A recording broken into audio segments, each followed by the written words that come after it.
Уэсли Снейдер, он вернулся в состав после некоторого перерыва, после небольшой травмы. Снейдер не играл в предыдущем туре. Но зато Снейдер играл против Твенте в Лиге чемпионов и смотрелся там весьма и весьма неплохо. В частности, забил гол. Началась игра, и теперь о составах команд. Хозяева Интернационале. Жулио Сезар в воротах под первым номером. В обороне 25-й Вальтер Самуэль и 6-й Лусио. Это пара центральных защитников. Слева Кристиан Киву под номером 26. Справа Майкон под номером 13. Далее в опорной зоне 19-й Эстебан Камбьясо и 5-й Деян Станкович. На позиции левого атакующего полузащитника Горан Пандев 27-й. Справа Самуэль Этоо под номером 9. Далее под нападающим Уэсли Снейдер под номером 10. И 22-й номер, выдвинутый вперед форвард Диего Милита. Вот такой вот состав выставил на этот матч с первых минут Рафаэль Бенитес. Состав Бари. Жан-Франсуа Жиле в воротах под первым номером. В обороне в центре 33-й Марко Росси и 5-й Андреа Масьелло. Слева 21 номер Алессандро Паризи. Справа под номером 13 Нико Пульцетти.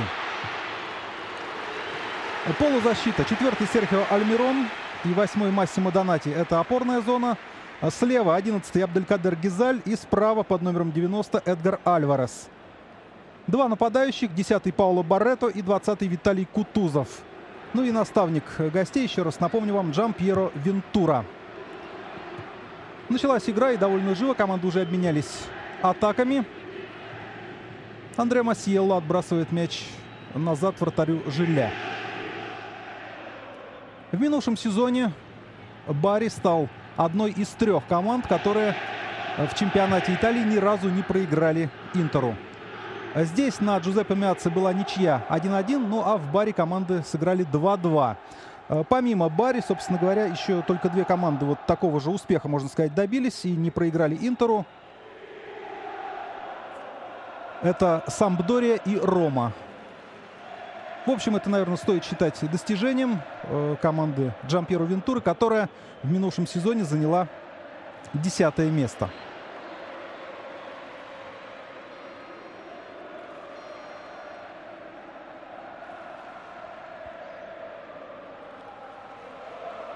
Вот на первой же минуте была весьма опасная атака, и мяч попал, как видите, в каркас ворот. Ну, здесь, в общем, наверное, ничем бы не смог выручить своих партнеров Жулио Сезар, но просто ему повезло.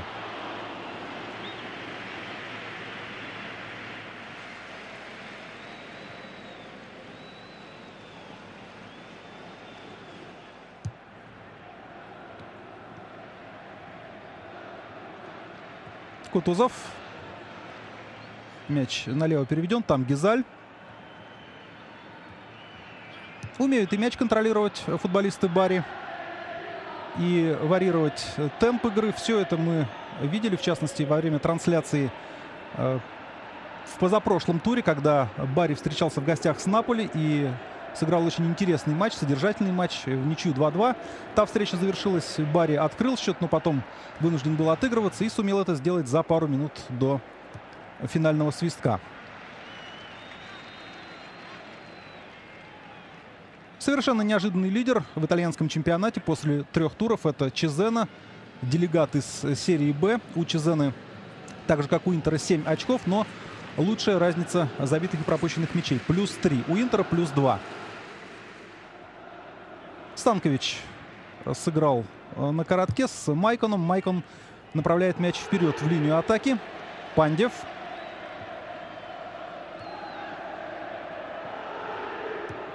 Майкону здесь не разбежаться, его достаточно плотно встречают. Там еще в районе средней линии. Ну и вектор атаки Интер перевел на левый фланг.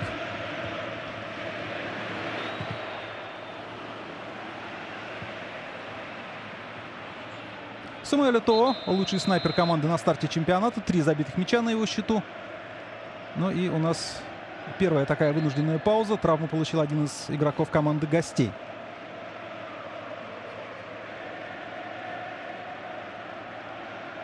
Массимо Донати. И если он не сможет продолжить матч, то это очень серьезная будет потеря. Давайте еще раз посмотрим, что там было. Ну, там просто мяч попал в Донати. И я думаю, что через некоторое время оклемается полузащитник Бари. Но, конечно, болевой шок силен. Массимо Донати забил первый гол Бари в нынешнем сезоне, в первом туре, когда команда выиграла у Ювентуса дома со счетом 1-0. Ну, что касается прошлого тура, то Бари встречался дома с Кальяри, и встреча завершилась в ничью 0-0. Причем хозяева, футболисты Бари, владели мячом 58% игрового времени, но не нанесли ни одного удара в створ ворот соперника. Интер, как мы уже говорили, играл на Сицилии против Палермо и выиграл 2-1. Причем миланцы одержали волевую победу, проигрывали 0-1. И затем Самуэль Этоо во втором тайме отличился дважды. Самый пока опасный момент этого матча. Еще раз смотрите на своих экранах. Серхио Альмирон самый высокооплачиваемый игрок в Бари. У него получается 1 000 000 евро в год по контракту выплаты. И другого такого человека в Бари нет. Ну, на днях Газета делло Спорт опубликовала интересный материал по поводу того, сколько тратят на зарплаты своим игрокам разные клубы серии А и какие футболисты лидируют в личном зачете. Будет какая-нибудь еще пауза, об этом обязательно поговорим. Снейдер возвращал мяч партнеру, но тот остановился и предполагал, что против него нарушены правила. На самом деле нет. Это Альварес с мячом. Спокоен Самуэль.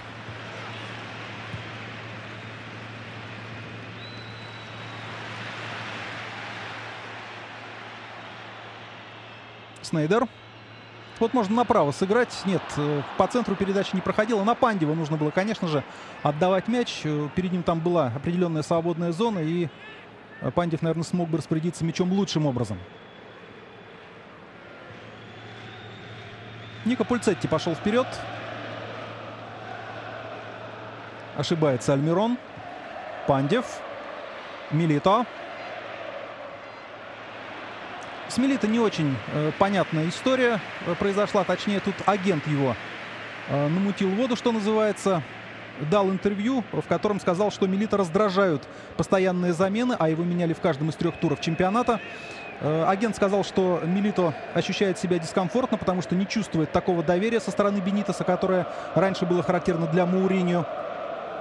Ну и потребовались какие-то объяснения, и в частности сам Милито, по словам Рафаэля Бенитеса, сказал ему, что в последний раз со своим агентом общался аж месяц назад. И, соответственно, ничего такого вроде бы не говорил.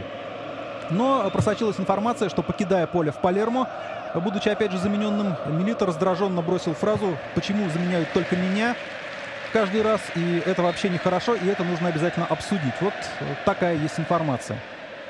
Ну, то, что нападающий не забивает, это всегда, конечно, как-то действует на его нервную систему. И тем более, что Милито в прошлом сезоне наколотил 30 мячей в разных турнирах в составе Интера. По словам Бенитеса, все может изменить одна единственная игра. И как только Милито забьет свой первый мяч в нынешнем сезоне, сразу у него дела пойдут. Станкович. Майкон.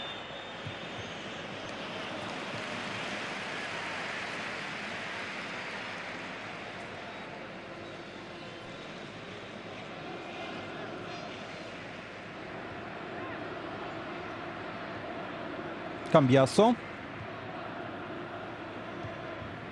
Интер не форсирует события, и команда чувствует свою силу и пока старается нащупать слабые места в обороне соперника, не взвинчивая темп.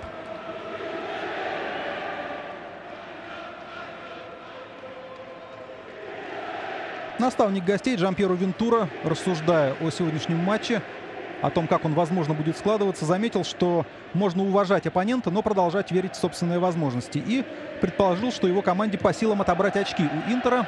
Ну, собственно говоря, так было в минувшем сезоне. Причем в обоих матчах. Камбьясо. Киво. Снова Камбьясу. 10-я минута матча идет. Ничья пока 0-0 во встрече Интера и Бари. Милито. Снейдер с мячом.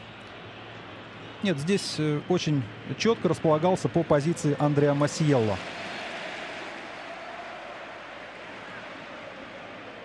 Это Гизаль.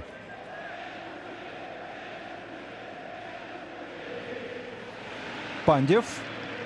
Снейдер. Удар по воротам. Будем считать это пристрелкой. Мяч после удара Уэсли Снейдера прошел выше перекладины. Снейдер, как я уже говорил, забил в матче Лиги Чемпионов, а свои выступления в групповом турнире Интер начал с выездной ничьей против голландского Твенте со счетом 2-2. Так вот, отличились Снейдер и Этоо у команды Бенитеса, а Милито тоже забил, но забил в свои ворота.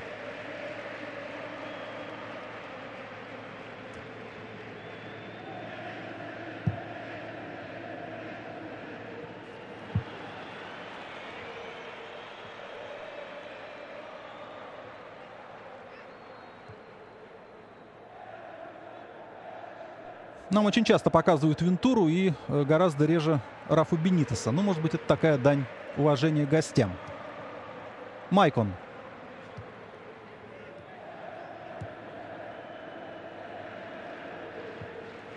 Камбьясу переводит мяч дальше налево. Там Киву. Этоо.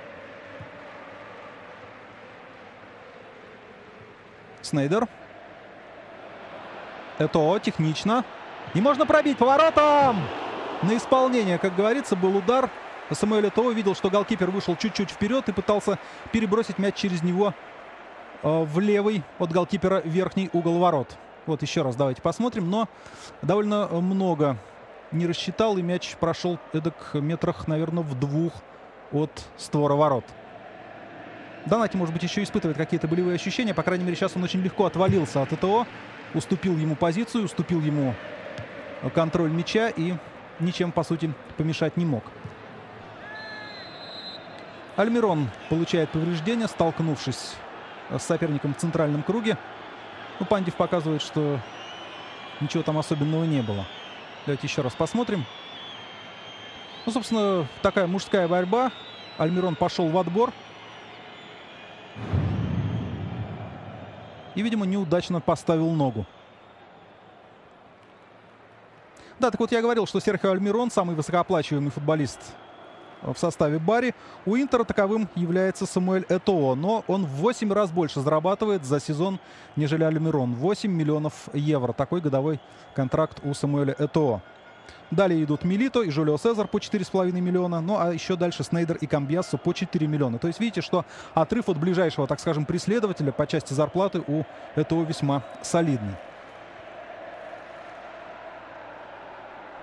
О том, какие команды сколько тратят в целом на зарплату игрокам за сезон, чуть попозже поговорим. Тоже там есть весьма любопытная информация. Да, вот как бывает. И Альмирон с большим трудом и с посторонней помощью только покидает поле. И, по-моему, он не может вступать на одну ногу.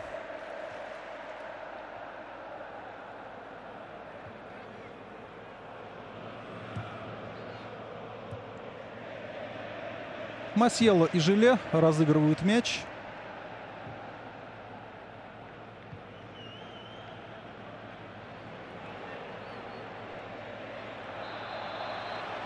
Здесь явное нарушение правил, хотя, кажется, футболисту Интера это был Станкович, что соперник нырял. Но вот давайте еще раз посмотрим. Да нет, Кутузову заплели ноги, это совершенно очевидно.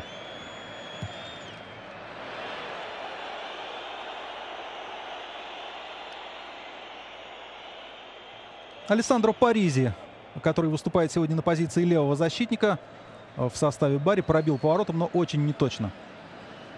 Видели вы сейчас Массимо Моратти? Тут фанаты Интера подготовили такой огромный баннер с изображением Моратти, сидящим за рулем шикарного болида, который уносится вперед, оставляя соперников позади. Такое народное творчество. Ну, известно, что итальянские тифози уважают баннеры. В этом смысле они похожи на наших болельщиков, или точнее наши болельщики похожи на них.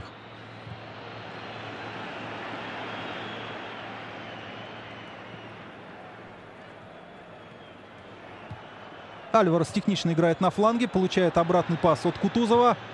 Еще одна передача в центр, на этот раз на Пауло Барретто, но мяч до бразильца не доходит.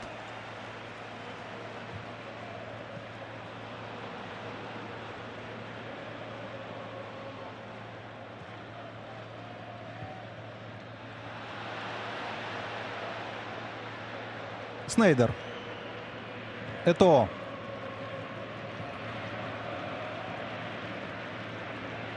Станкович. По-моему, не был Пандев готов к приему мяча сейчас.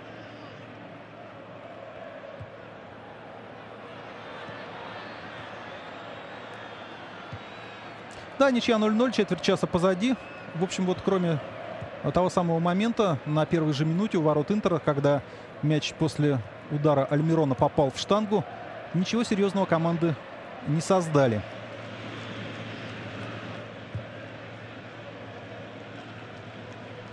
Предыдущий матч Интера в чемпионате мы транслировали, игру против Палермо, о которой я уже вспоминал. И там как раз моментов Интер создавал, наверное, на 2-3 игры вперед. Вот этот человек, Диего Милито, не забил как минимум в 3 ситуациях, когда казалось, что забить как раз проще, чем не послать мяч в ворота. Ну, где-то, может быть, не везло, где-то там еще и вратарь сыграл хорошо. В общем, Милито продлил свою безголевую серию.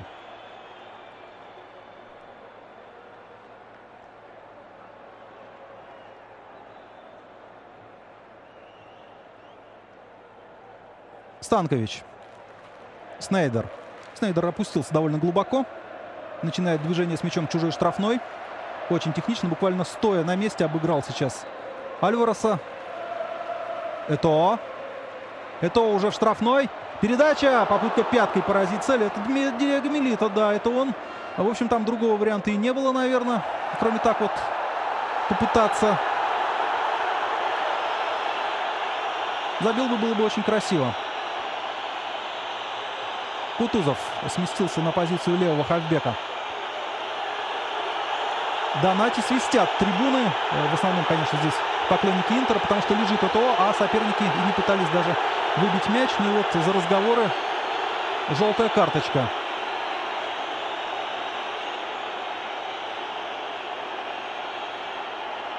Дэн Станкович, ну, видимо, посчитал, что раз он капитан, то можно на повышенных тонах общаться с арбитром, а Паоло Маццолени этого не спустил.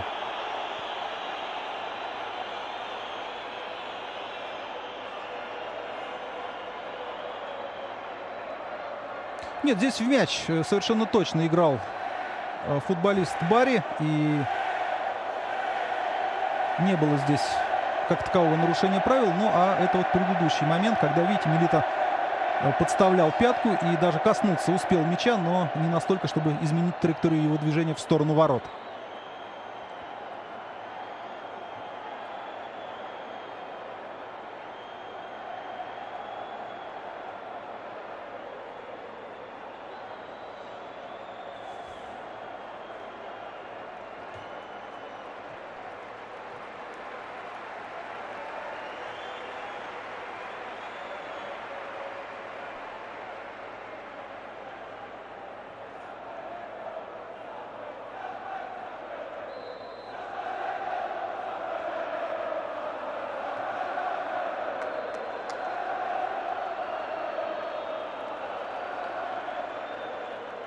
Так осторожно ступает Этоо, но, видимо, все с ним в порядке, и он готов продолжить матч.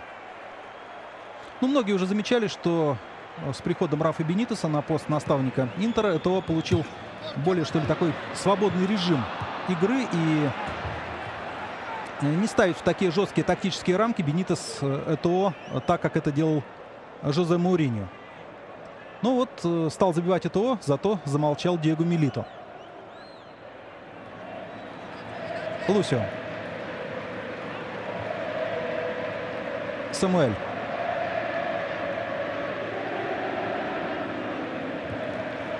Киво. И Камбьясо.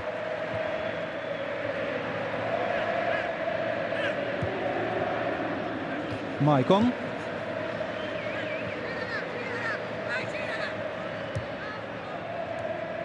стоят футболисты Интера, которые вот ближе к штрафной располагаются. И довольно сложно было продолжить остро атаку тому же Майкону. Теперь мяч потерян.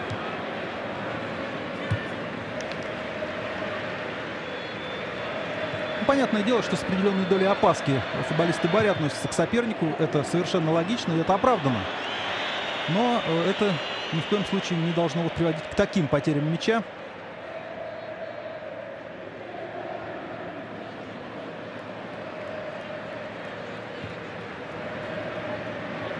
Лусё решил сам пойти вперед, но недалеко. Сейчас довольно сложно футболистам Интера, потому что 3 оборонительных редута фактически выстроили гости. И поди вот пройди такую насыщенную оборону. Здорово сыграл Камбьясо. Милито, удар поворотом выше.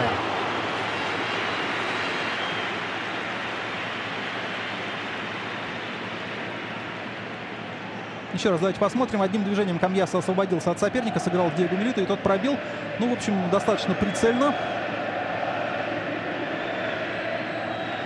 Но, как мне показалось, мяч все-таки немножко свалился у него с ноги, поэтому пошел чуть в сторону и выше перекладины.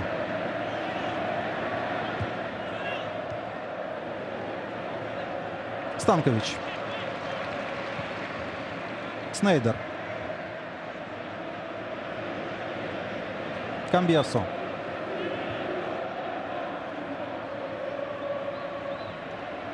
Киво.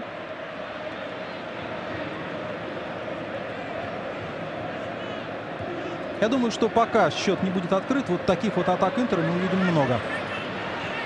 Точнее, таких наступательных операций, тщательно готовящихся и протекающих на невысокой изначально скорости.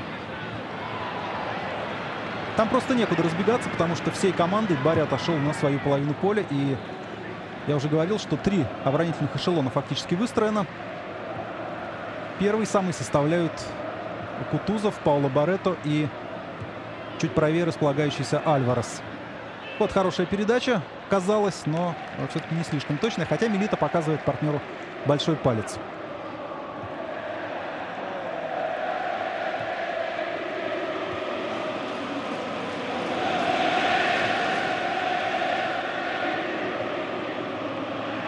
Жиля с мячом, голкипер, который 10 сезонов уже играет в составе Бари. Бельгиец, сроднившийся с итальянским футболом. Клубным футболом, по крайней мере.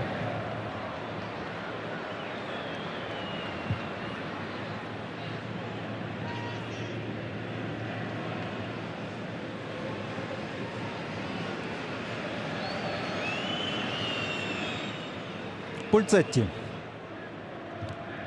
Альварес назад. Пульцетти в касании отправляет мяч в линию атаки.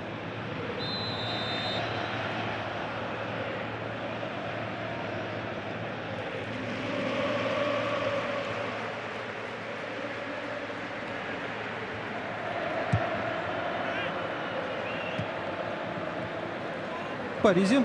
Очень спокойно сыграно. Гизаль опустился поглубже. Здесь обыгрался со своими партнерами из линии обороны. Гизаль атакующий хав.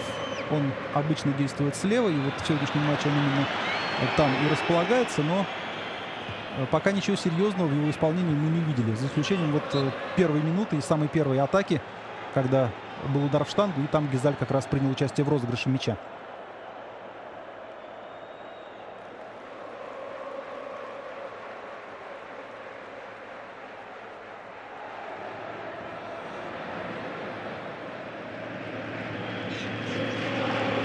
Пока по всему поведению футболистов Бари можно сказать, что эта команда приехала охранять ничью прежде всего. Хотя вот, по иронии судьбы, единственный серьезный момент возник как раз усилиями игроков линии атаки Бари. Но это вот был такой стартовый наскок, а в дальнейшем игра приобрела тот характер, который, наверное, от нее ожидали увидеть.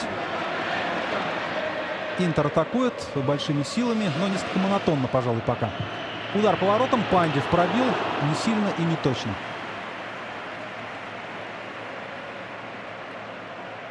Пандев провел неплохой матч против Палермо. Ну, вообще, вся команда Интера смотрелась достаточно хорошо, в частности, в атаке. И Жулио Сезар, вратарь, сказал, что несмотря на то, что было трудно, но мы заслужили победу, если смотреть на то, как именно мы играли. Действительно, там моментов Интер создал у чужих ворот много. Но после матча разразился скандал. Скандал по поводу судейства Андреа Ромео. По мнению президента Палермо, в ворота Интера были не назначены аж 4 пенальти. 2 из которых совершенно стопроцентные. Ну, еще раз скажу, это мнение президента Палермо, лица заинтересованного. Ну, а со стороны специалистов работа Ромео в том матче получила достаточно высокую оценку. Альварес с мячом. Он уже в штрафной. Помогает партнер. Альварес. Ну что, если попытаться все-таки передать мяч в штрафную? Ну, попытался, в свою очередь, продавить защитника. Получилось это явно не лучшим образом.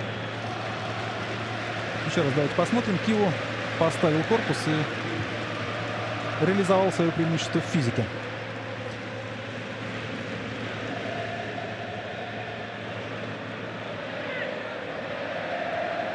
Лусио.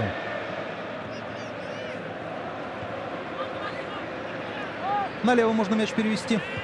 Чуть раньше это надо было сделать. Вот транзитом через Снейдера мяч доставлен Самуэлю Этоо. Этоо. Передача, удар поворотом, гол! Ну вот, наконец-то, прорвало Диего Милито, и он открывает счет в сегодняшнем матче. Первый гол Диего Милито в этом чемпионате Италии. Автор голевой передачи Самуэль Этоо. 27-я минута.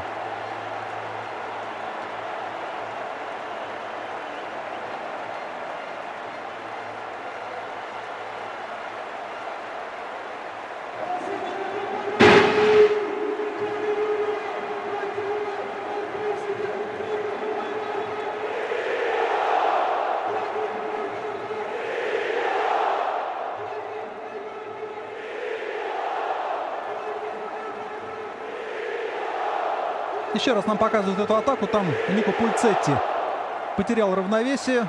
Не смог помешать Этоо сделать передачу. Ну а дальше уже все было делом техники. И хотя рядом с Милито находился защитник, помешать он ему не смог. Масьелло выскочил на перерез Этоо и пропустил за спину себе Диего Милито другой центральный защитник. Марко Росси. Думаю, что если бы Масьелло оказался против Милито, то он, по крайней мере, имел бы больше шансов, чем Росси, для того, чтобы не дать состояться голу. Но все сложилось так, как сложилось. Размен получился невыгодный для Бари. И Интер повел.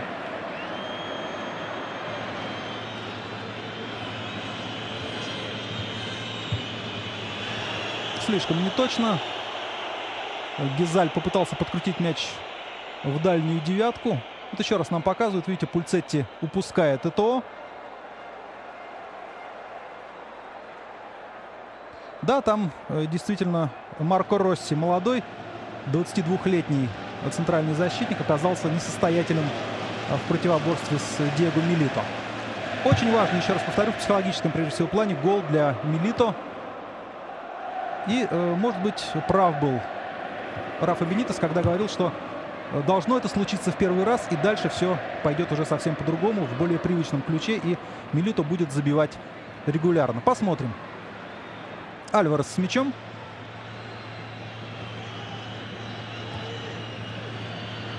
Альмирон. Альварес низом отправлял мяч в штрафную, и пас был перехвачен. Снейдер. Этоо, он в правильном положении был.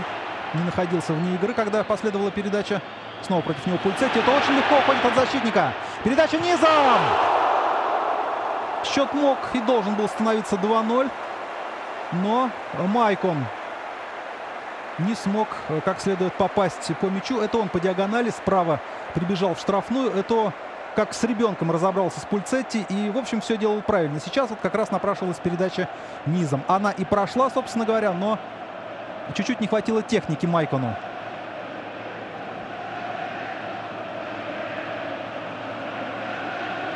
Да, Интер имеет большое игровое преимущество, и все пока закономерно. Самуэль получил повреждение. Пока у нас пауза, я скажу как раз вот о тех затратах на зарплаты игрокам, которые несут клубы. На первом месте Милан. 130 миллионов евро в этом сезоне выплатит своим футболистам команда, которая пока находится в середине таблицы. За Миланом идет Интер. 121,4 миллиона. На третьем месте Ювентус 100 миллионов.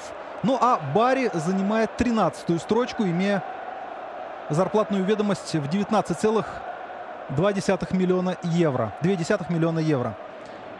Замыкает список Чезена, дебютант серии А, у которой заложено в бюджет на зарплаты в этом сезоне чуть меньше 8,5 миллионов евро. Ну вот забавная ситуация, что Интер один из самых транжирных клубов, и Чезена, самая скромная по этим затратам, сейчас делят первое и второе места в чемпионате Италии. Ну, сыграно всего 3 тура, и я думаю, что, конечно, таблица не показательна во многом вот именно сейчас.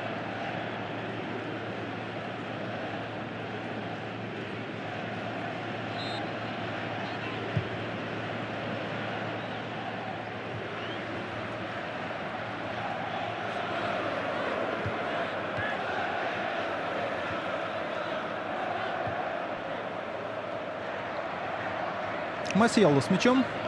Росси. Паризи.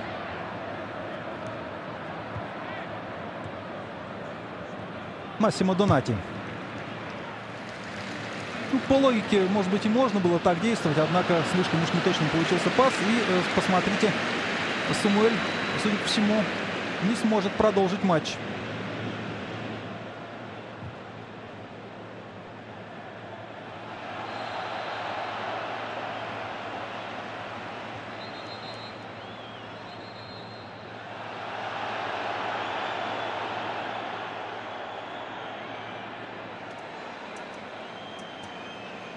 Да, замена. Иван Рамиро Кордоба сейчас появится на поле. Вот так получилось, что еще одного футболиста потерял Рафа Бенитес. Еще одного футболиста основного состава. Напомню, что из-за травмы, из-за повреждения грудной клетки не играет сегодня. Неизвестно, будет ли играть в следующем туре против Ромы Хавьер Санетти, капитан команды. И теперь вот ушел также из-за травмы, но из-за травмы колена, Самуэль. Кордоба тоже опытный защитник, и я думаю, что серьезных потерь в качестве, по крайней мере, вот в этом матче у Интера не будет. Вот Кордоба.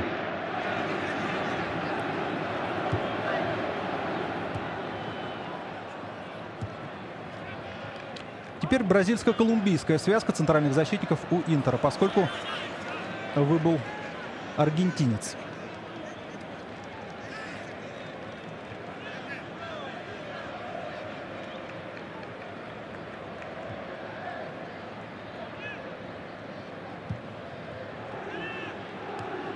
Паризи.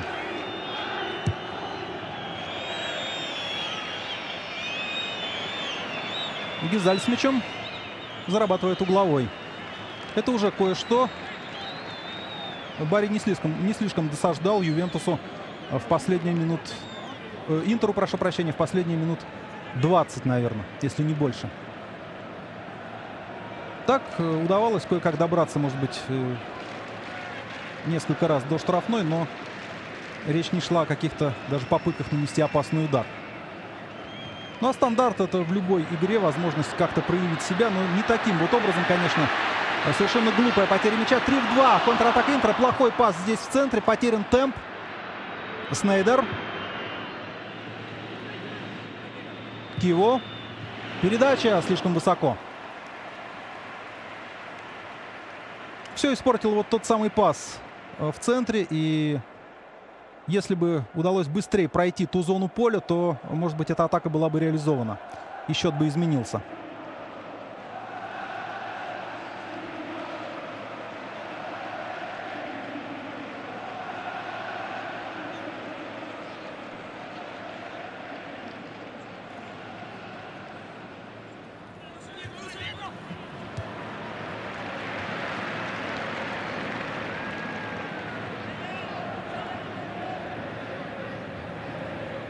Камбьясо.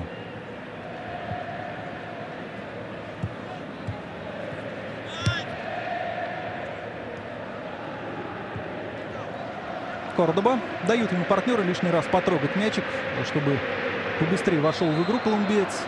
Здесь против него нарушили правила.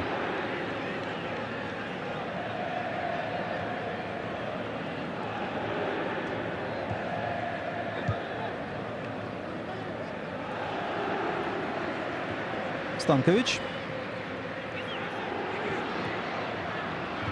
Казалось, в очень сложной ситуации получает мяч, но сумел грамотно из нее выйти.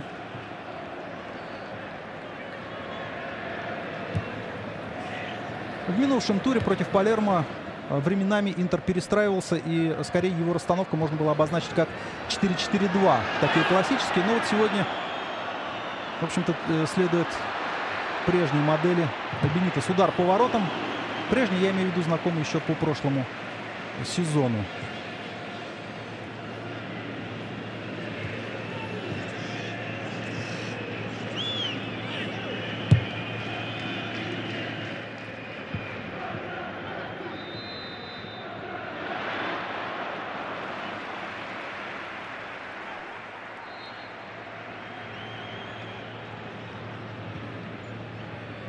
Пока самым слабым звеном в обороне Бари видится правый защитник Нико Пульцетти. Он во многом повинен в пропущенном голе. Ну и вскоре после этого еще была одна атака, где Пульцетти оказался абсолютно несостоятельным и позволил Самуэлю Этоо пройти до лицевой линии.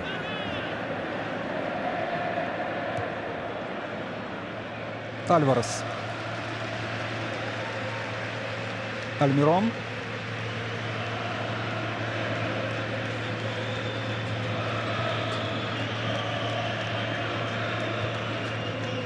Кутузов. Кутузов часто принимает участие в розыгрыше мяча вот так вот на коротке, отскакивая со своей позиции центрального нападающего. Пас в штрафную. Пауло Барето. Бразильцу не нужно много пространства для того, чтобы изловчиться и нанести удар, но сейчас совсем уже было неудобно. Пауло Барето забил один из двух мячей в ворота Наполи в позапрошлом туре. И, может быть, забил бы еще, но получил травму.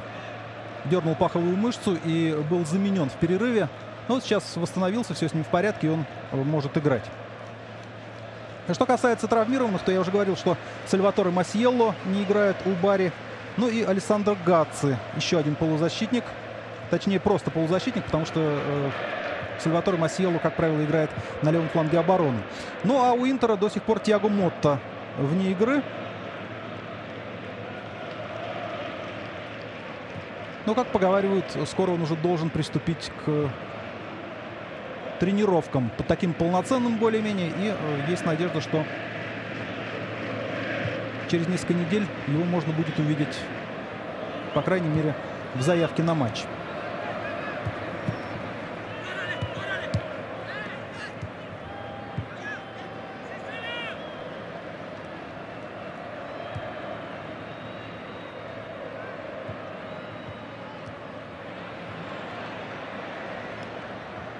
Этоо. Пандев бежит, но оттеснили его от мяча сейчас. А так все правильно он делал, потому что нужно прессинговать защитников, нужно прессинговать вратаря. Глядишь, и ошибутся. Лусио. Зачем пошел в обводку здесь, в центральном круге, совершенно непонятно. Кутузов его ударил по ногам, но не намеренно, и тут же белорус извинился. Милитао. Не часто он смещается влево, но вот сейчас как раз оказался на той позиции. На позиции левого инсайда. Этоо. Милитао. Снейдер. Киво. Нет положения вне игры. Самуэль Этоо. Киво. Подача и угловой. Угловой за 6 минут до окончания первого тайма. Территориальное преимущество Интера не вызывает никаких сомнений и возражений. Игровое преимущество тоже. Пока свое превосходство сине-черные воплотили только в один забитый мяч. Но если бы чуть-чуть были более удачливы в завершающей фазе атак, то счет мог бы быть уже как минимум 2-0. Ну и не забудем момент ворот Интера. На первой минуте созданный. Больше Барри ничем в атаке не запомнился. Подача слева. Выходит Жиле. Тут, по-моему, свой же защитник ему помешал немножко.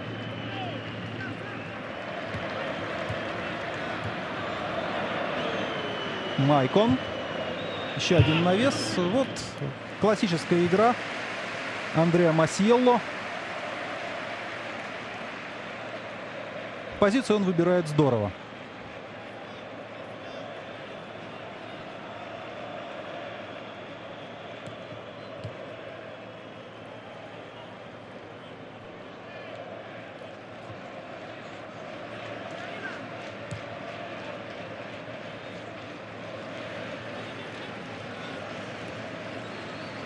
Майкон вбрасывает мяч из-за боковой. Снейдер. И штрафной. Снейдер и Интер пока не достигли соглашения по финансовым вопросам нового контракта, а нынешний контракт голландца действует до 2014 года. Ну и вовсю в прессе пишут о том, что интерес к Снейдеру вновь проявляет мадридский Реал. И не прочь королевский клуб вернуть этого футболиста в свои ряды. Снейдер хочет, чтобы ему Интер повысил зарплату, пока не встретил понимание голландец в этом вопросе. Ну и переговоры, как сказал агент Снейдера, отложены. То есть есть шанс еще, что сторгуется. Снейдер у мяча. Собственно, позиция для прямого удара очень хороша.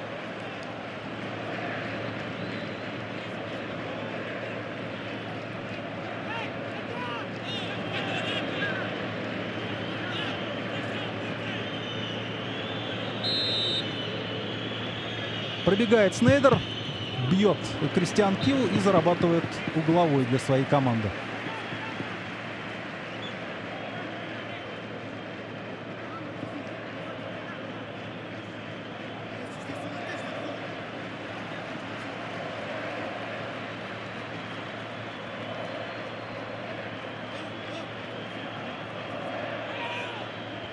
Всего лишь второй угловой ворот Барри с начала матча.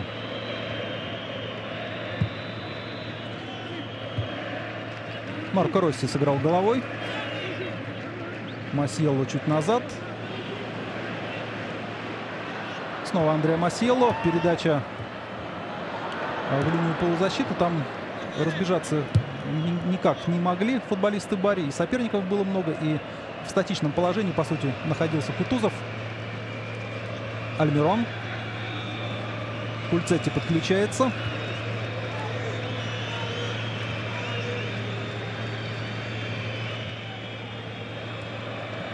Так все это немножко похоже на гандбол. Была долгая позиционная атака Интер, потом такую же атаку пытался соорудить Барри, но крайне неудачно распорядились мячом. Пандев.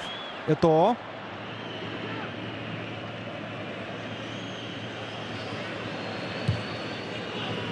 Активно меняются позициями Этоо и Милито.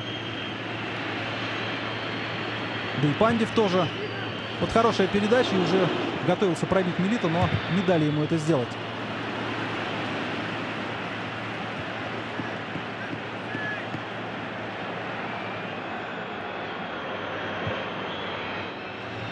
Альварес. Пас был неплох. Сыграл этот мяч Кордоба. И здесь явно нарушены правила против Уэсли Снейдера. Настолько явно, что арбитр не поленился достать из кармана желтую карточку. К своим многочисленным ошибкам Нико Пульцетти добавил еще и горчишник.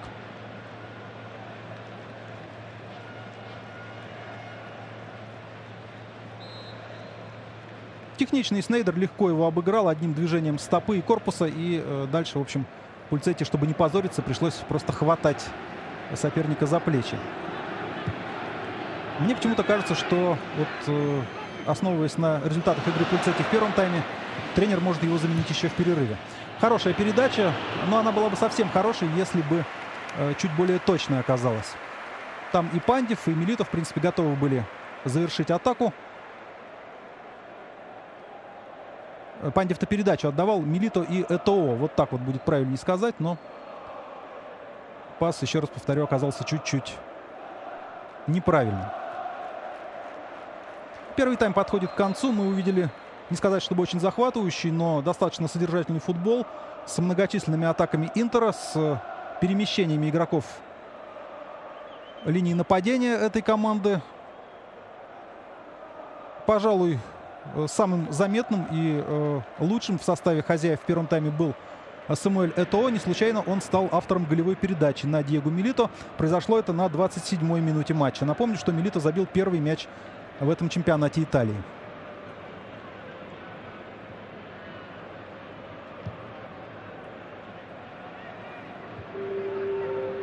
Много компенсировал арбитр, аж 4 минуты, так что нам с вами еще предстоит посмотреть хороший футбол, прежде чем мы отправимся, как и игроки, на перерыв. Альварес не сумел доставить мяч в штрафную. Альмирон. Донати.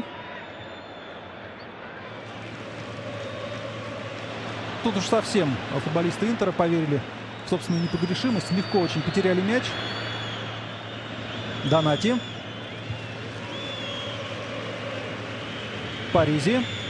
Навес в штрафную. Кордоба сыграл головой. Удар по воротам. Ну вот еще одно попадание. На этот раз в створ. Пробил Альварес. И все видевший прекрасно Жулио Сезар легко мячом завладел. Нет, нельзя было трогать мяч Диего Милито. Он находился в офсайде. Он не стал этого делать. Альмирон. В прошлом туре Альмирон появился только на замену в середине второго тайма и вскоре получил шикарный шанс для того, чтобы открыть счет, но не попал в ворота из пределов не то что штрафной, а, пожалуй, с линии вратарской даже. Но я говорил, что Барри за весь матч против Калери не нанес ни одного удара в створ, хотя всего ударов было аж 10. Преимуществом хозяева владели, но так и не смогли конвертировать его в голы.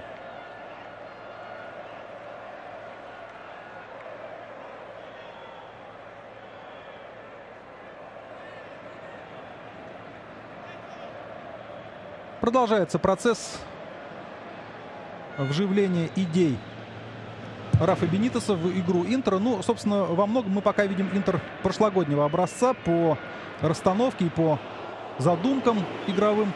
Но думается, что со временем рука Бенитеса будет все четче ощущаться. Кто-то предрекал Интеру деградацию под руководством испанского специалиста. Но я думаю, что на это нет таких серьезных оснований. Пока, по крайней мере. И, как видите, все достаточно привычно. Интер находится вверху таблицы, делит первое и второе места в данном случае. Но я думаю, что Чезена — это не тот клуб, который сможет составлять долговременную конкуренцию. Понятно, что совсем другие будут соперники в борьбе за титул у Интера. Но вот, в частности, Фабио Капелло считает, что Милан, Рома и Ювентус составят основную конкуренцию команде Бенитеса. Но что касается Ромы, то пока у нее очень плохой старт. Набрано лишь 2 очка из 9 возможных. Милан, собственно, тоже после победы в первом туре дальше не блистал.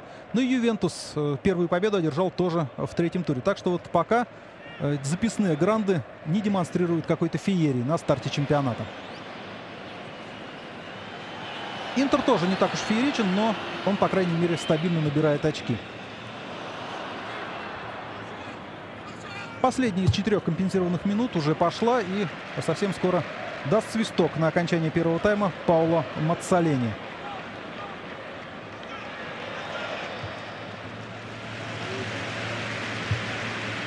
Слишком осторожную тактику выбрал Барри. Я думаю, что по ходу второго тайма эта тактика претерпит изменений, если, конечно, гости намерены побороться хотя бы за ничью, а не удовлетвориться почетным проигрышем с разницей в 1 мяч.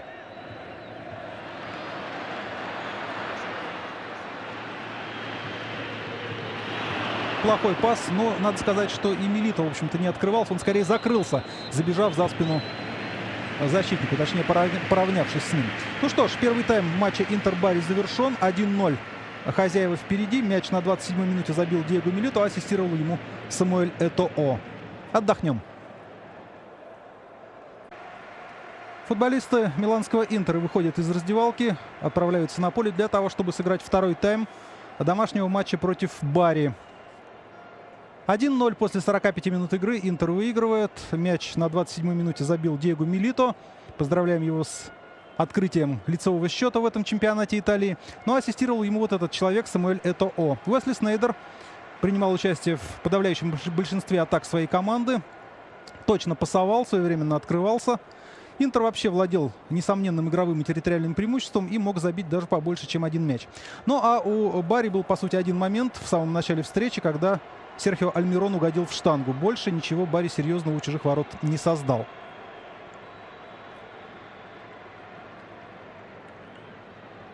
Вынужденную замену провел Рафаэль Бенитес. Примерно через полчаса после начала игры получил травму колена и покинул поле центральный защитник Вальтер Самуэль. Вместо него вышел Иван Кордоба. Я предположил, что в перерыве может смениться правый защитник у Бари, потому что явно проваливал первый тайм Нико Пульцетти, но, судя по всему, замены не произошло. Да, Пульцетти на поле. Что ж, еще раз напомню составы, в которых команды сегодня выступают. Интер, хозяева. Жулио Сезар в воротах под первым номером. В поле 26-й Кристиан Киву, 2-й Иван Кордоба, 13-й Майкон, 19-й Эстебан Камбьяссо, 6-й Лусио, 5-й Деян Станкович, 22-й Диего Милито, 10-й Уэсли Снейдер, 27-й Горан Пандев и 9-й номер Самуэль Этоо. Тренирует хозяев Рафаэль Бенитес. Бари под руководством Джампьеро Вентуры, выступающий в таком составе. Жан-Франсуа Жиле в воротах под первым номером. В поле 33-й Марко Росси, 5-й Андреа Масиелло, 21-й Алессандро Паризи, 13-й Нико Пульцетти, 4-й Серхио Альмирон, 8-й Массимо Донати, 11-й Абделькадер Гизаль, 90-й Эдгар Альварес, под номером 10 Пауло Барретто и 20-й номер Виталий Кутузов. Главный судья сегодняшней встречи 36-летний Пауло Маццолени из Бергамо.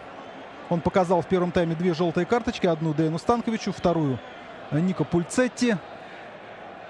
Ну а ваш комментатор Олег Пирожков. Разыграли мяч футболисты Интера. Снейдер. Станкович направо пасует. Здесь Майкон.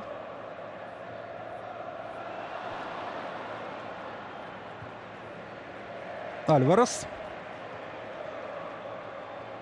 Мы с вами предполагали, что Бари должен активизироваться после перерыва. Надеюсь, так и произойдет, просто потому что качество футбола повысится, и мы будем смотреть более интересный матч. Может быть, более непредсказуемый. Альмирон пасует в штрафную. Хорошо, удар по воротам. Вот, пожалуйста, Пауло Барретто пробил. В первом тайме, кстати, Бари нанес ударов в створ больше, чем хозяева. Вот такая вот любопытная вещь. Голевой удар Милито стал единственным ударом в створ в исполнении Интера. Ну а Бари дважды беспокоил Жулио Сезара. По общему же количеству ударов Интер был впереди 6-3.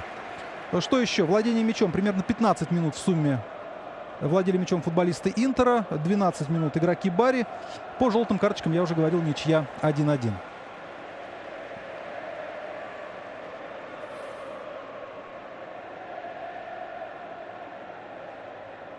Снейдер разыгрывает мяч. Легко убирает его от Пульцетти. Передача в штрафную. Пенальти. Пенальти показывает арбитр.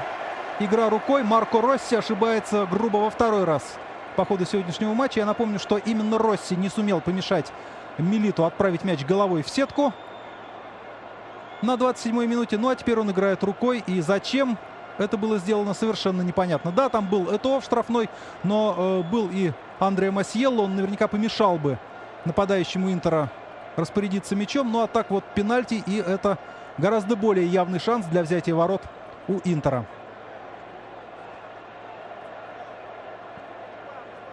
Самуэль Этоо готовится пробить. Там о чем-то гости разговаривают с арбитром, но максимум, что можно выжать из этих разговоров, это желтую карточку. А оно им надо?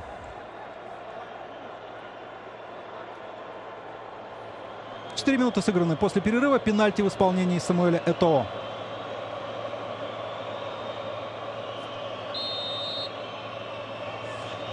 Удар и мяч в сетке. 2-0. 2-0 выигрывает Интер. Этоо к голевой передаче в первом тайме добавляет еще и забитый мяч во втором.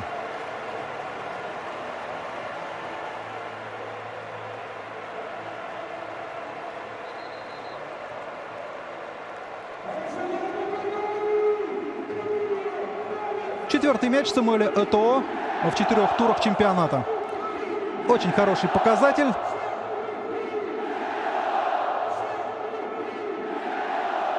Еще раз можете посмотреть. 13 мячей забил в минувшем сезоне Этоо. Ну вот есть такое предположение, что в сезоне нынешнем он значительно может повысить планку своей результативности. Именно за Интер. Кутузов уходит с поля. Быструю замену в начале второго тайма произвел Джампьеро Вентура. И вместо него Эммануэль Ривас появляется под номером 7.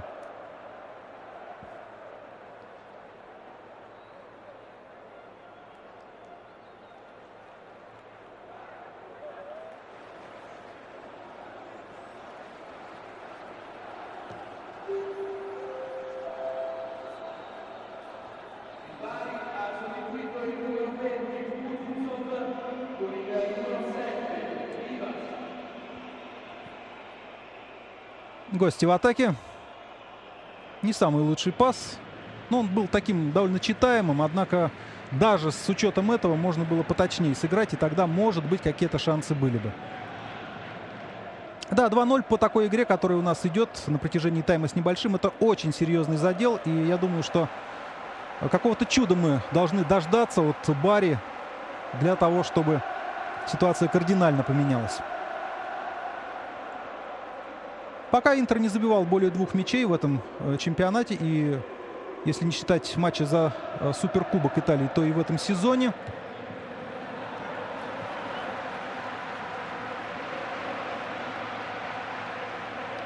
Может быть, сегодня удастся перейти этот рубеж. Паризи пасует вперед. Пауло Барретто наткнулся на соперника и свое движение к воротам прервал.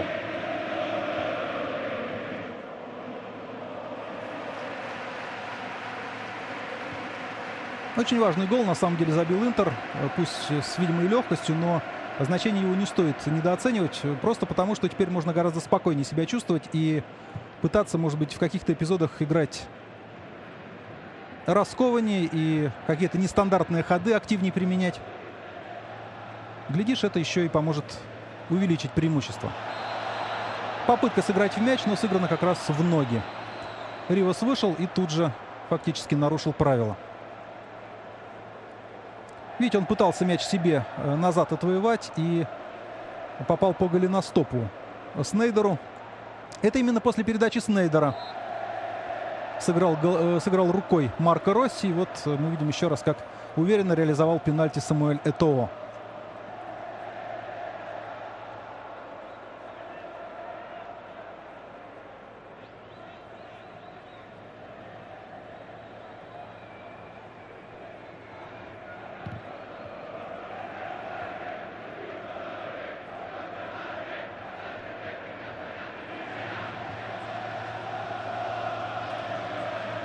Альмирон отобрал мяч у Милито.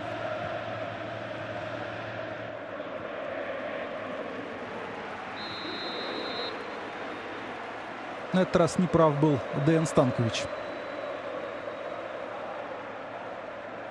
Станкович на днях дал интервью, в котором сказал, что хотел бы завершить карьеру через 4 года и завершить ее в футболке Интера.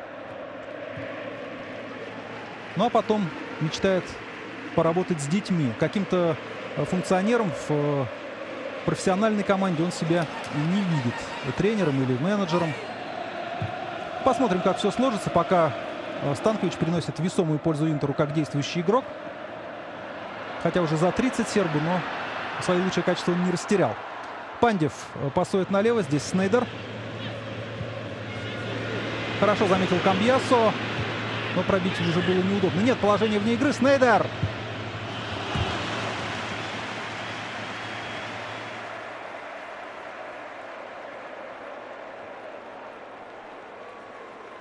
Хотя вот странно. Мне показалось, что офсайд как раз был. В том числе и у голландца. Но, может быть, что-то не удалось нам узреть такого, что узрел линейный арбитр в режиме онлайн, как говорится, в динамике эпизода. Во всяком случае, на грани офсайда располагался Уэсли Снейдер. Ну что я еще должен сказать, что и вторая голевая атака Интера фактически пришла слева, соответственно, с правого фланга обороны Барри. И вновь мы вспоминаем о Нико Пульцетти, который на этот раз не смог помешать сделать передачу и пустил соперника с мячом в штрафную. Ну а дальше уже была игра рукой в исполнении Росси.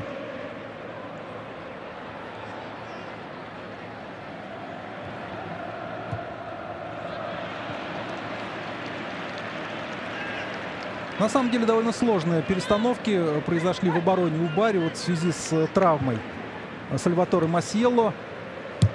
В общем-то, если бы он был здоров, то, наверное, и Марко Росси не играл бы в основном составе. Потому что номинальный центральный защитник Паризи теперь играет слева. Ну что здесь? Здесь положение вне игры, хотя удивлен Милито.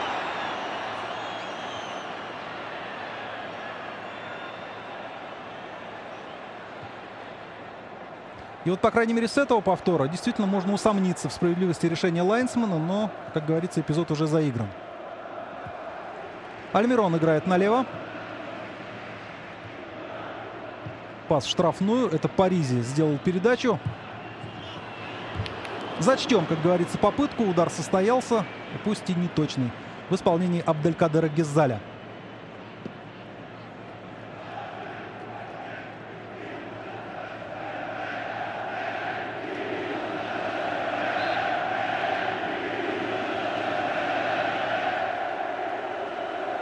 Не часто такое увидишь, когда солидные, степенные болельщики, никакие не фаны с трибуны за воротами, вот так вот подпрыгивают и приплясывают в такт скандированию. Ну, видимо, игра Интера сегодня дарит особые положительные эмоции его поклонникам.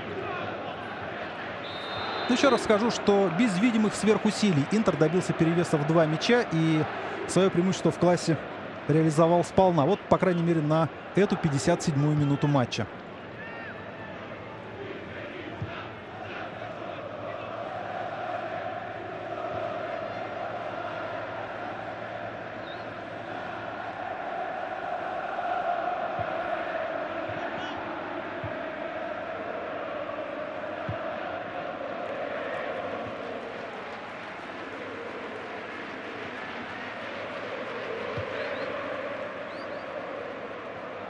Пауло Барретто чуть назад мяч отыграл. Донати пасует на правый фланг. Альварес. Альварес делает передачу в штрафную.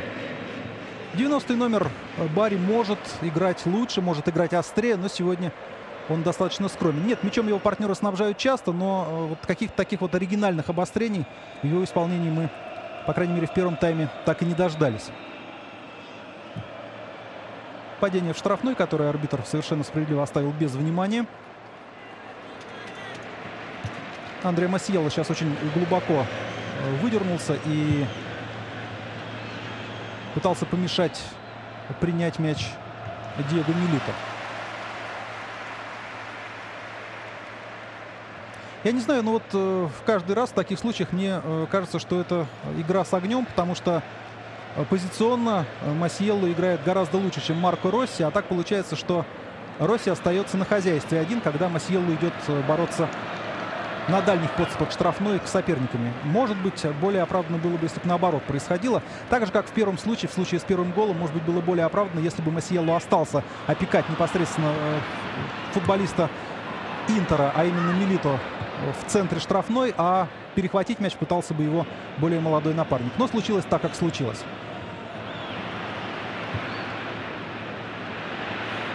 Ривас ошибся, сейчас отдал неточную передачу и пошла контратака Интера. Можно налево сыграть, ну а можно и так вот направо, туда, где Самуэль Этоо открывался.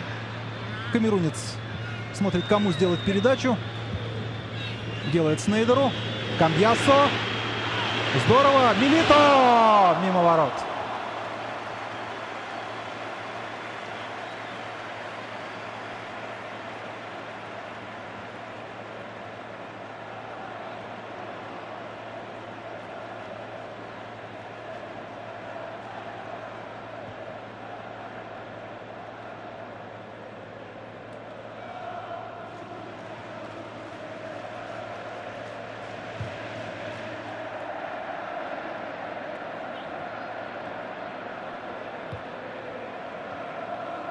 Станкович.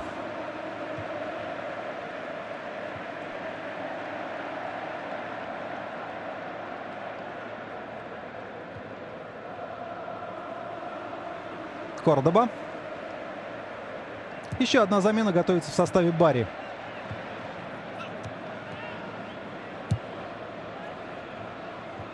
Это пас на убой. В общем-то, там два защитника Интера занимали свои позиции. В центре обороны была еще подстраховка в лице Камбьясо.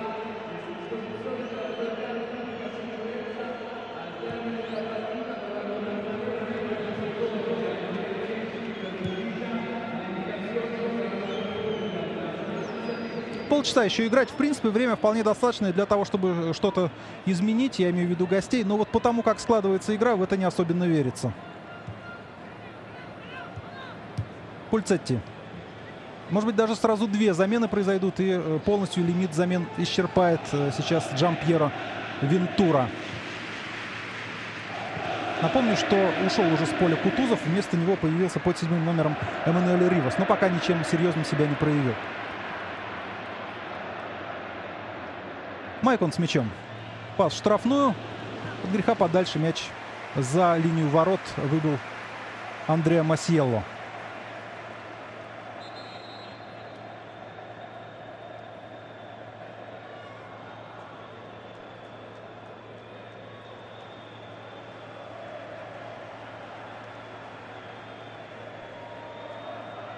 Итак, уходит Абделькадер Гезаль. Вместо него Хосе Кастильо, опытный нападающий. Именно он сравнял счет в концовке матча против Наполи в позапрошлом туре. Вот Хосе Кастильо. В прошлом туре отметился только желтой карточкой. У Кастильо 9-й номер на футболке.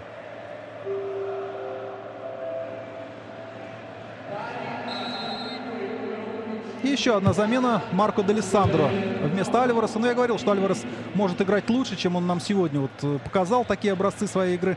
И справедливо он заменен. Интер в атаке.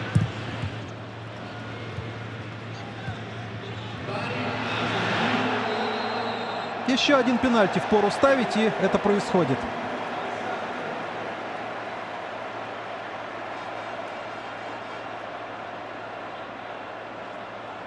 Лусио заработал для своей команды эту попытку. Подключился в атаку, и против него сыграли не по правилам. Если у вас есть какие-то сомнения, я думаю, что повтор эти сомнения развеет.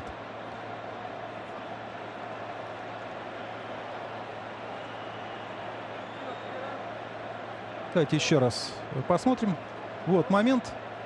Ну, можно сказать, что Лусио наткнулся на колено соперника, но Ривас виноват в том, что он не убрал это колено, и формальный повод назначить 11-метровый у арбитра был. Вновь у мяча Самуэль Этоо.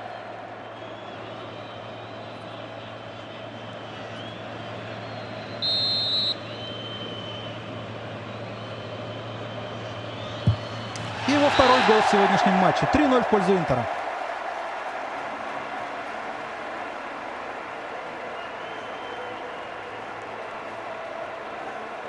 Я думаю, что вот этим ударом Этоо окончательно убил даже малейшую интригу в сегодняшнем матче. И теперь нам останется только досмотреть это зрелище, досмотреть то, как Интер будет добивать соперника. Но если, конечно, захочет, потому что можно еще и немножко сбросить обороты и поберечь силы. Тут слишком рано завалился на правый бок Жиле. Этоо сделал микропаузу и после этого спокойно совершенно направил мяч в противоположный угол ворот.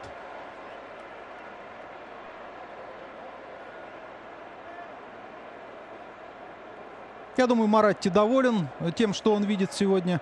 Пусть 2 из 3 мячей забиты с пенальти, но подавляющее преимущество Интера располагало к тому, чтобы счет стал крупным. Маратти, кстати, не так давно дал интервью на такие, может быть, и околофутбольные темы, и коснулся минувшего сезона. В частности, сказал очень интересную фразу о Жозе Моуриньо. Он сказал, что уход Моуриньо был похож на измену мужа жене, в которой у мужа не хватает духа признаться. Вот так вот образно высказался Маратти. Но теперь новый муж у Интера — это Рафаэль Бенитес. И пока брачный союз складывается весьма и весьма неплохо. Ривас пропустил мяч. Пауло Барето. Разве что на гол престижа может рассчитывать Барри. И то, если сильно повезет.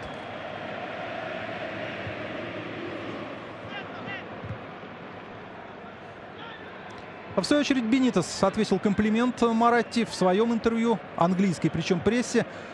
Сказал, что в отличие от владельцев Ливерпуля, Тома Хикса и Джорджа Джилета, Моратти очень хорошо разбирается в футболе.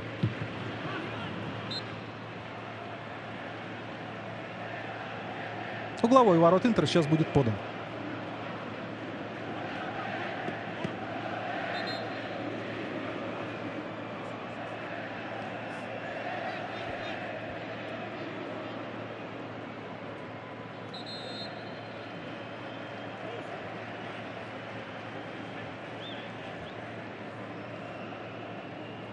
Лусио там по-прежнему испытывает какие-то болезненные ощущения.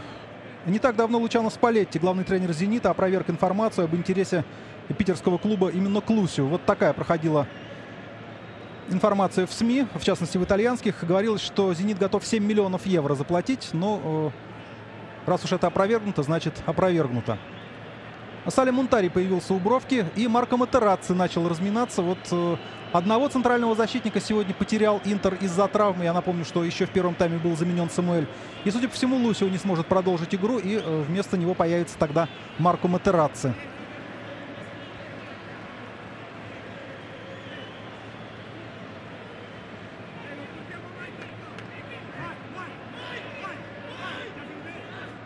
Ну, должен хотя бы один итальянец сегодня выйти на поле в составе Интера. Пока все легионеры. Это Сале Мунтари. Тоже готовится. Мяч от головы Милита ушел за пределы поля. Еще один угловой.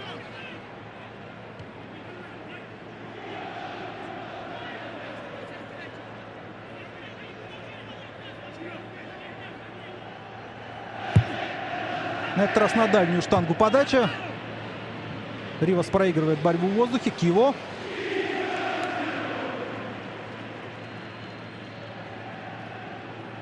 Масьелло из-за боковой.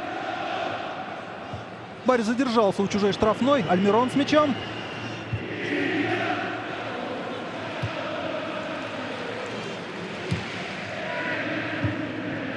Серия верховых передач. Там справляются защитники Интера, каждый раз вынося мяч.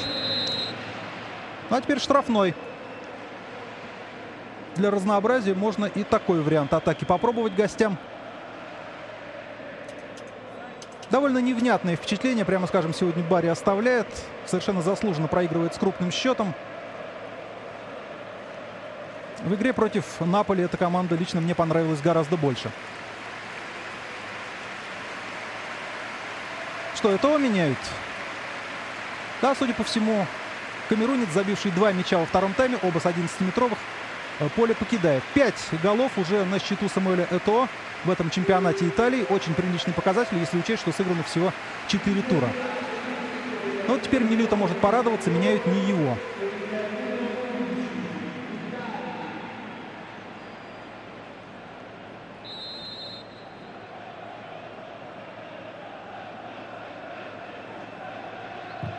Удар с дальней дистанции. Ой-ой-ой-ой-ой. Какой удар принял на себя только что вышедший на поле Сале Мунтари. Причем прямо в голову мяч попал. Так недалеко до сотрясения мозга.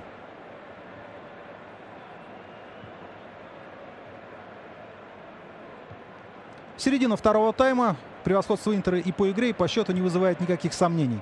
Напомню, что Диего Милито открыл счет в первом тайме на 27-й минуте, и затем на 50-й и 63-й минутах во втором тайме уже Самуэль Этоо дважды реализовал 11-метровый. Один за игру рукой Марко Росси после передачи Снейдера, и другой за фол Риваса на Лусио.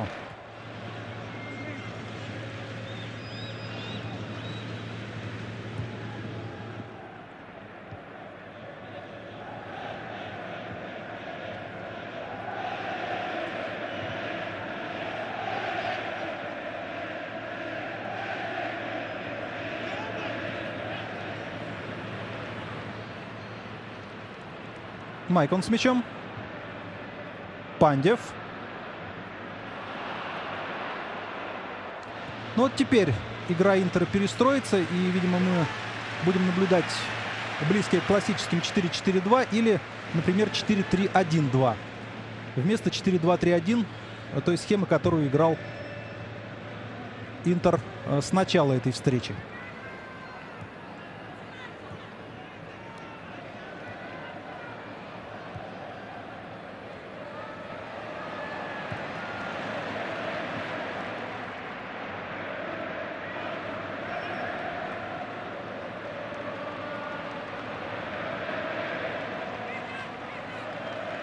Майкон. Милито. Майкон. Пас в штрафную. Там рука была, показывают футболисты Интера, но на этот раз не стал карать гостей Паоло Маццолени.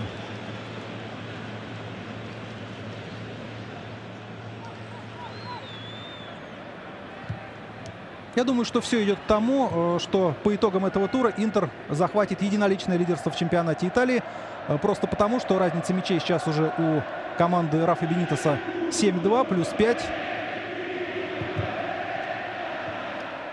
У Чезена, напомню, 3-0. И не факт, что она вообще выиграет матч этого тура.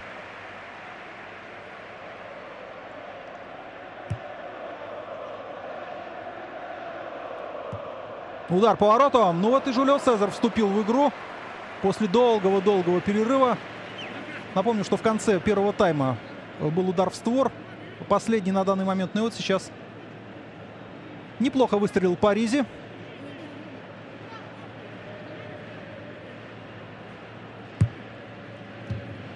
Во втором тайме больше угловых подается, чем до перерыва.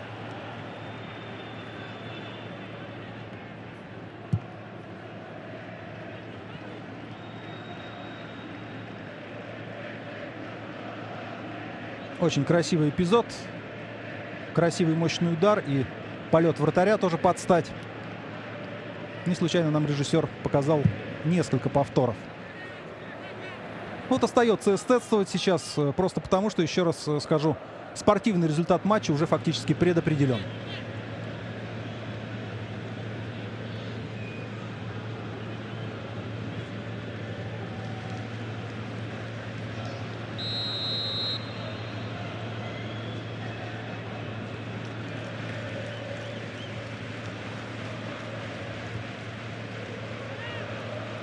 Пульцетти. Альмирон. Монтари.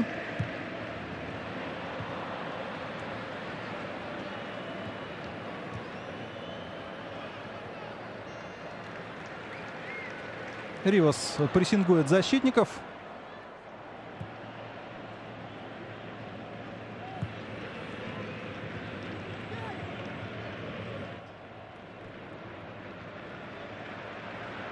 Майкон. Диего Милито. Снейдер набирает ход. Получает. Нет, не получает мяч, потому что в очередной раз очень грамотно занимал позицию Масиелло.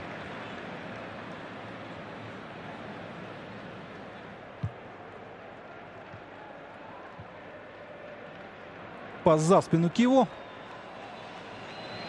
Опасный может быть момент. Нет, под удар передачу сделать не удалось.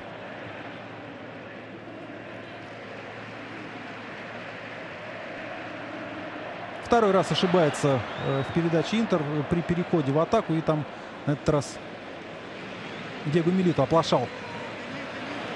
Нет, здесь на что надежда? На пенальти. Тут никакого нарушения, конечно, и близко не было. Д'Алессандро упал.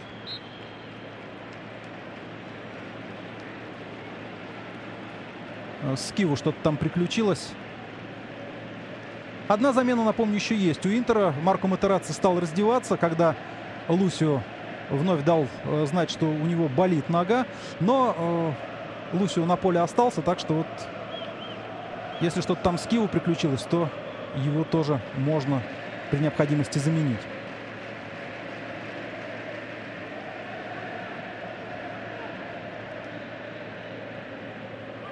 Поясницу, по-моему, массировали румыну. Ну и вот молодое дарование готовится вступить в игру. Филиппе Каутиньо. Юный бразилец. Едва ли не образец для своих сверстников в моральном плане. пару недель назад дал интервью, в котором рассказал, как проводит досуг.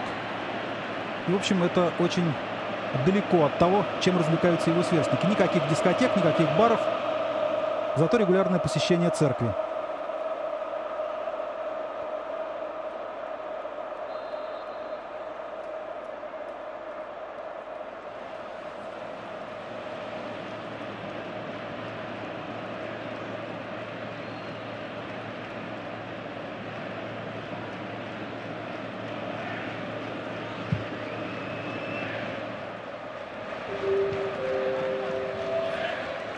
Минут до окончания матча. Интер уверенно ведет в счете и сейчас так с некоторой линцой перешел на чужую половину поля, решив еще поатаковать. Милито отыгрывает мяч назад. Кордоба.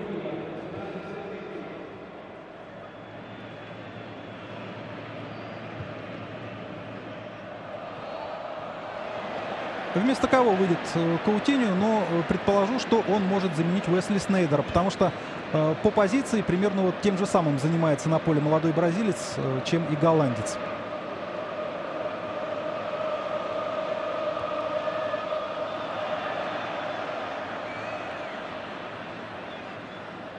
Снейдер. Ну уж зачем так-то обыгрывать? Между ног пытался издевательски пробросить мяч у Альмирона. Хотя можно было сыграть попроще.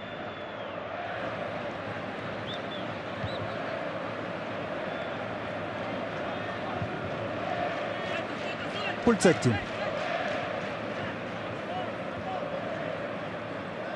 Теряет мяч в относительно простой ситуации. Мне не нравится, как действует сегодня 13-й номер Барри. Ну, я думаю, что вы уже поняли по репортажу это. И, на мой взгляд, есть основания для того, чтобы его критиковать. Без комментариев.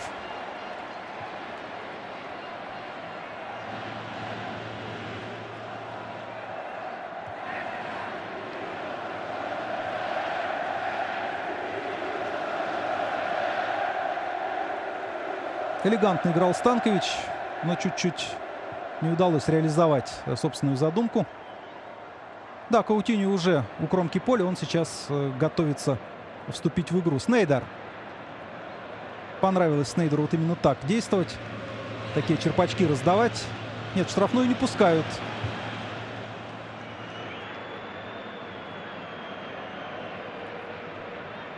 Ривас.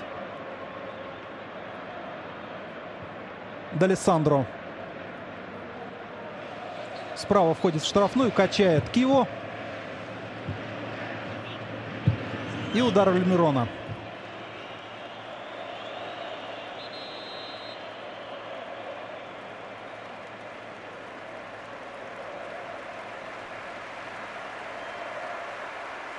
Мы с вами оказались правы. Действительно, уходит Уэсли Снейдер, и вместо него появляется на 79-й минуте матча Филиппе Каутиньо.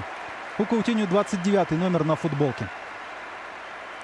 Но раз уж об одном бразильце говорим, скажу и о том, что в СМИ уже довольно давно муссируется тема возможного перехода Кака в Интер. Но официальные лица клуба дают на этот счет противоречивые комментарии. Вообще, довольно странно, зачем нужен Кака, если действительно есть вот Снейдер, есть Каутиньо на эту позицию в качестве дублера.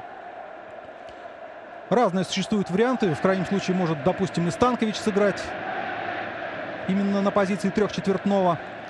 Ну, как бы то ни было, какие-то разговоры ходят о том, что Кака может при определенных раскладах появиться в Интере.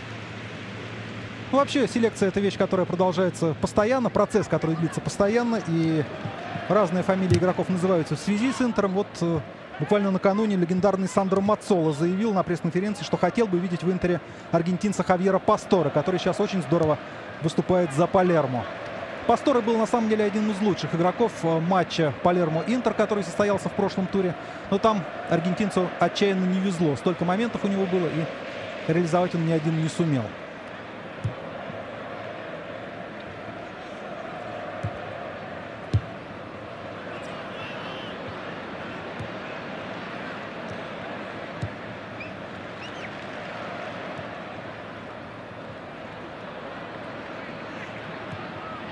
Каутиньо.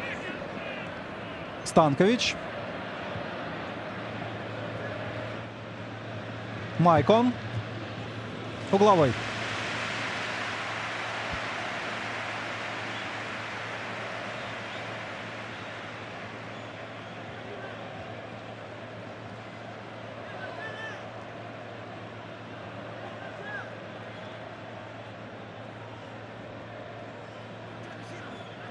Пандев будет подавать. Снейдер ушел.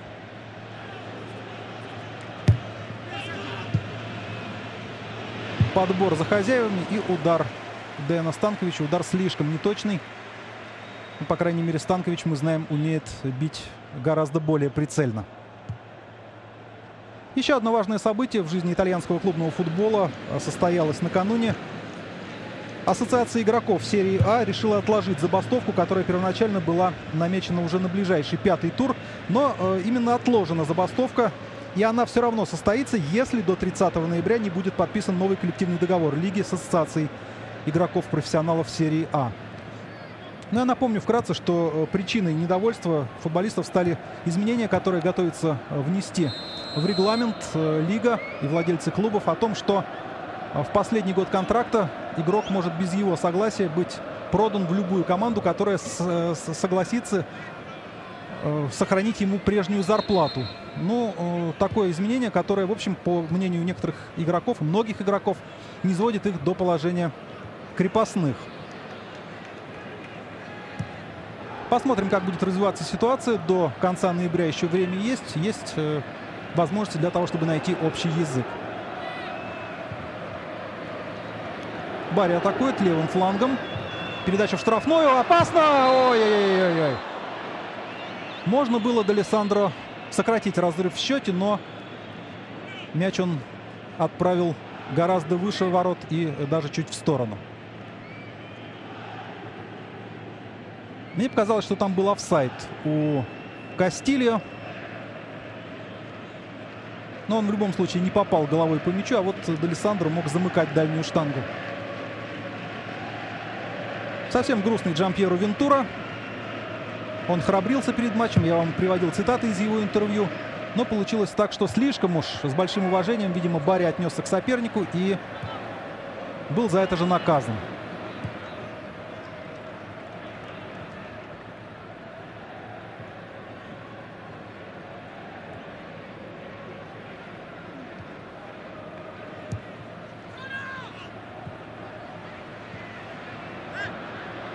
Рукой подыграл себе мяч Масьелло, но поскольку владение перешло к Интеру, арбитр не дал свистка. Лусио запутался в мяче.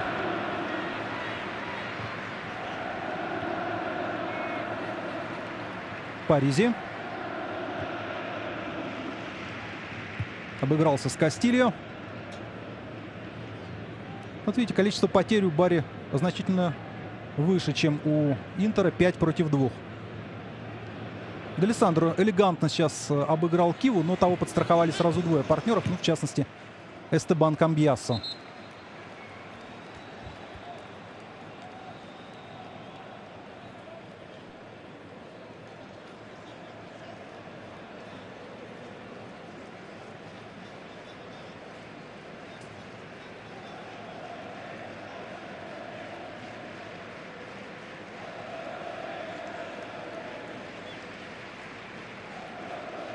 С трудом Пульцетти поднимается с газона. Собственно, он пока еще даже не поднялся. Вот, видите, там момент. Пульцетти отдает мяч и натыкается на жесткое плечо Сали Монтари. Дыхание сбилось. Он, по-моему, еще и горлом задел соперника. Ну или наоборот, соперник задел его горло. В общем, неприятный для Пульцетти момент. Собственно, весь матч для этого защитника складывается очень-очень неудачно. Каутиньо ошибается в передаче. Точнее, это ему предназначался пас, ошибся-то партнер.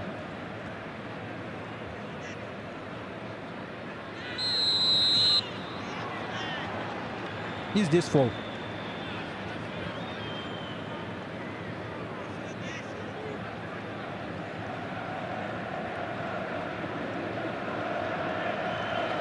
Кастильо внешне активен, но таких реальных шансов поразить ворота у него не было, за исключением вот того момента, когда с левого фланга шла передача. Но еще раз скажу, мне показалось, что в том эпизоде Хосе Игнасио Кастильо все-таки был в микроофсайде. Но все равно не забил.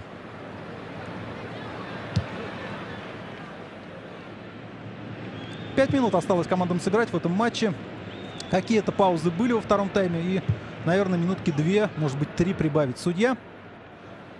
Но это, опять же, просто протокольная мера. Победитель нам известен уже давным-давно.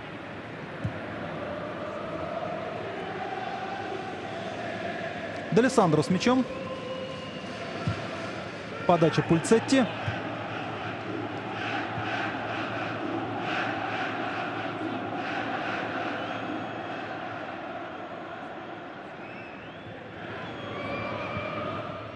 Неплохо разыгран мяч на коротке, но здесь надежный бастион в лице Лусио. И атака прервалась. Каутиньо почувствовал, почем фунт лиха.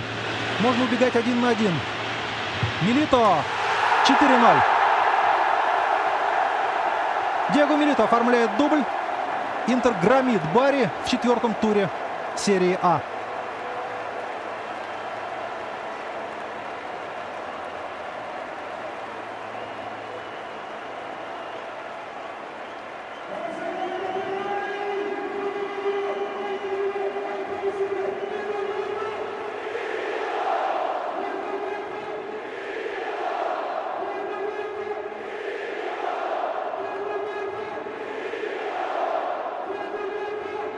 Деян Станкович отдал голевой пас. Милито очень легко разобрался с голкипером. Жиле пытался разорвать дистанцию, но остановился на полпути. Вот видите, и дальше уже заваливался в левый угол, а мяч полетел в правый. 2 мяча Самуэля Этоо, 2 мяча Диего Милито. Интер одерживает убедительнейшую победу, и в ней не было сомнений, пожалуй, с начала второго тайма. Сразу после того, как счет стал 2-0, и стало понятно, что какие-то случайности, видимо, сегодня исключены. Каутиньо. Пандев. Каутиньо. Мунтари. Пандев. Каутиньо, и против него нарушены правила. Вот отсюда можно пробить, прямо напротив ворот мяч будет установлен. Далековато, конечно, но для того же Станковича это не помеха. Снейдер ушел, штатный исполнитель штрафных ударов. Но мы помним, что сегодня со штрафного выцеливал в первом тайме и Кристиан Киву. Ну и тот же Станкович вполне может попытать счастье.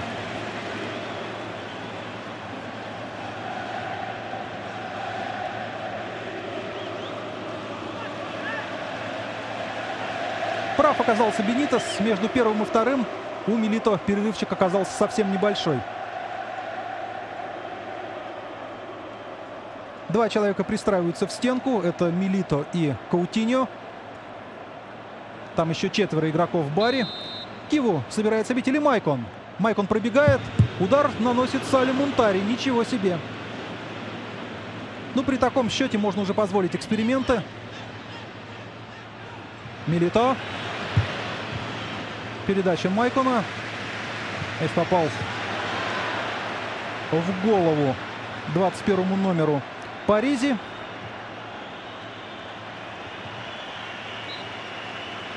И там получил повреждение Ривас.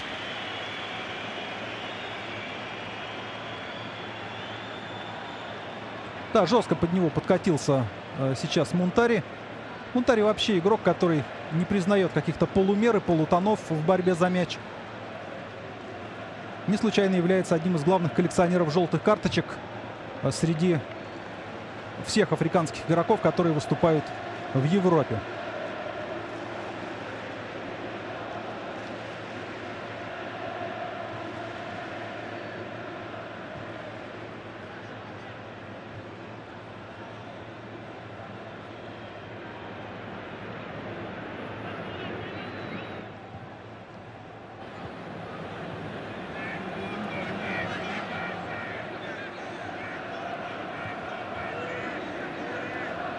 Пульцетти.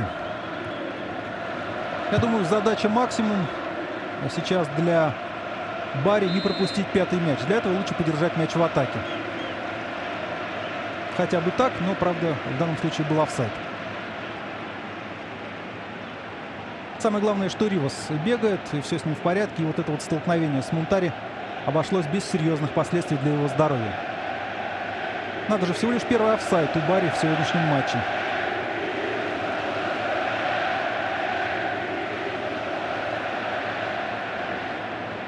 Я бы ни в коем случае не назвал игру грубой. Лишь 2 желтые карточки, обе в первом тайме были показаны.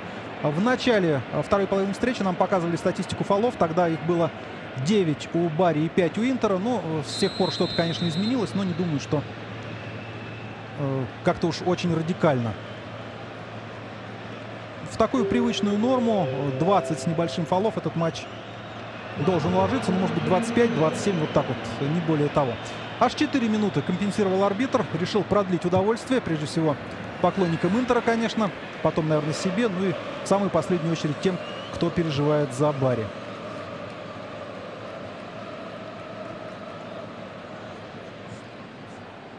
Первое поражение Барри терпит в нынешнем сезоне. И сразу вот такое вот крупное, разгромное и обескураживающее.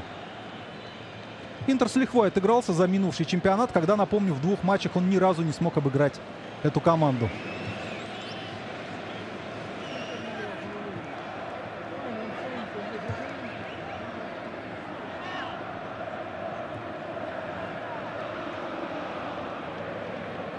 Масьелло. Пульцетти.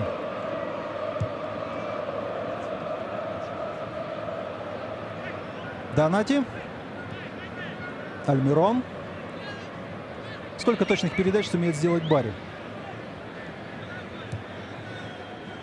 Уже 6. 8. 10. Интер особо не препятствует сопернику, но вот на 11-м пасе все прервалось. Сразу передача вперед. Здесь сделал ускорение Диего Милито, но надежно сыграл центральный защитник Масьелло. Странно, почему большинство атак своих позиционных Барри развивает через правый фланг. Слева, мне кажется, Паризи гораздо перспективнее подключается. К тому же он с ударом человек.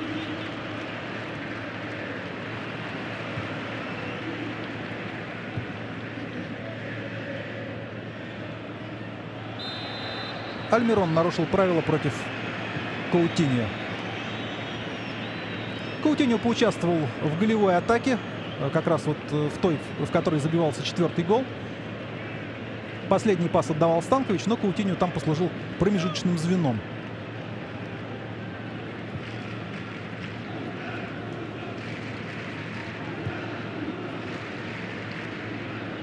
Главный герой сегодняшнего матча Диего Милито, конечно же, он разговелся наконец-то и забил аж 2 мяча. Ну, а если брать чистую статистику, то лучший показатель у Самуэля Этоо. У него гол и 2 гола и 1 результативная передача. Ну, правда, оба мяча свои Этоо забил с пенальти, которые не он зарабатывал.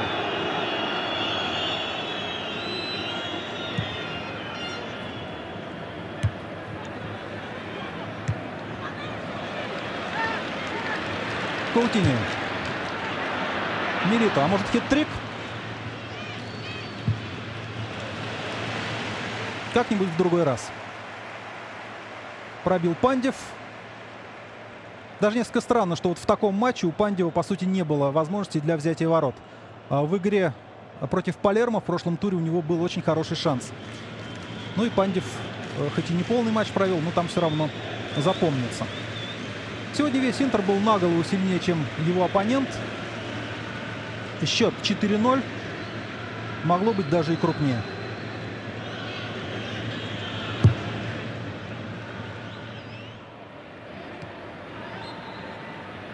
Финальный свисток дает Паоло Маццолени. В матче 4-го тура серии А Интер на стадионе Джузеппе Меацца разгромил Барри со счетом 4-0. В первом тайме отличился Диего Милито. После перерыва Самуэль Этоо дважды реализовал пенальти, ну а подвел черту тот же Диего Милито. 2 дубля у Интера, 4-0.